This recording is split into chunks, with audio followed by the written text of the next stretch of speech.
Hello, traders. Today is Tuesday, July 1st, and this is my PM recap for the US dollar yen, and we are on the 1 hour time frame. So, on the dollar yen, we finally did get a pretty nice little counter trend move today to the upside. Definitely proves to me that the last wave is over.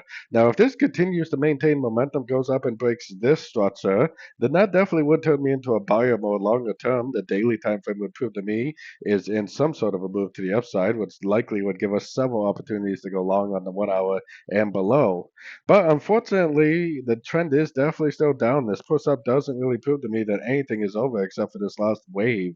If it does make any kind of a three-way pullback to any kind of these Fibonacci levels, to any of those Fibonacci levels, makes a nice engulfing down, I would definitely continue to look for shorts. This one push up right here definitely doesn't prove that the daily time frame is back up. It could just be a pullback to this last wave down, so definitely watch your fib levels and definitely keep that higher time frame daily in mind. So anyways, don't forget to check out my free Discord channel, which is linked down here in the corner, and also take a look at my website, fxpipcollector.com. And as always, thank you for watching and happy trading.